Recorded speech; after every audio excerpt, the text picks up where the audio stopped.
Hi! Magandang araw po at masaganang buhay po sa inyo lahat. Alam niyo po ba kung anong halaman itong nasa aking harapan na ito? Ito. Yan. Meron po tayong tanim sa bote ng soft drinks, sa paso, sa bote ng mineral water. Ito po yung halaman na recognized ng Department of Health bilang halamang gamot dito sa ating bansa. Maging ang Department of Science and Technology, pinopromote na rin po nila yung halamang ito bilang medicinal plant. Ito po ay napakadaling alagaan at patubuhin. Plant and forget po siya, no? Kapag baka po sa garden po ninyo may tumubo ng ganito, huwag niyo pong bunutin. I-propagate nyo lang po ninyo, no?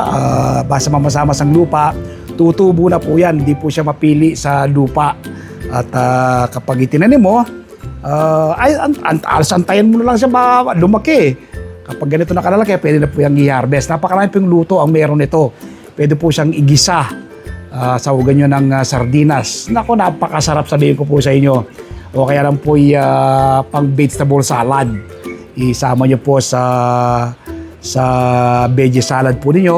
O kaya naman gawin po ninyong ensalada. Ensaladang pansit-pansitan o ulasimang bato. I-search nyo po. Ulasimang bato, health benefits. Isa po sa lilitaw dyan ay gamot sa rayuma, gamot sa kidney, no? Gamot sa mga inflammatory yung pamamaga, sore throat, ginagamit din pong gamot yan ng marami sa ating mga kababayan. Ayan po yung ating mga tanim sa paso, sa bote ng mineral water, self-watering ang pamamaraan. Ayan, tingnan nyo po, malulusog po, tataba. Ayan. So yan po yung pansit-pansitan o ulasimang bato. Yan, gaganda po ng ating tubo ng ating mga tanim. Meron po akong mahigit 20 bote dyan na pinropagate talaga, no? Pinadami ko.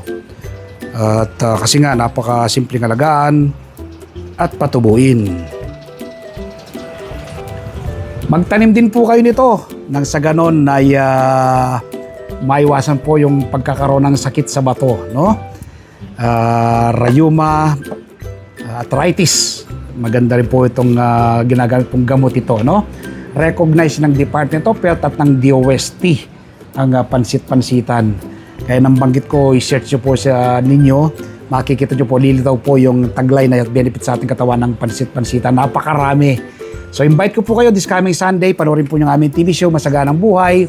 Ibabahagi ko po yung step by step na pag-propagate, pagpaparami ng pansit-pansitan at pagluluto ng masarap at masustansyang ensaladang pansit-pansitan.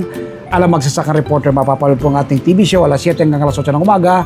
Masaganang Buhay sa 1PH, Signal TV, Channel 1 at TV5. Napapanood po sa RPTV, YouTube at Facebook. Kapag araw ng po ng Martes, umaga po kayo ng kopya ng Filipino Star ngayon, ano? Meron po tayong column sa PSN. Sinusulat ko ang iba't ibang do-it-yourself tips at pang sekreto sa pagsasaka. Happy farming po, bye. God bless!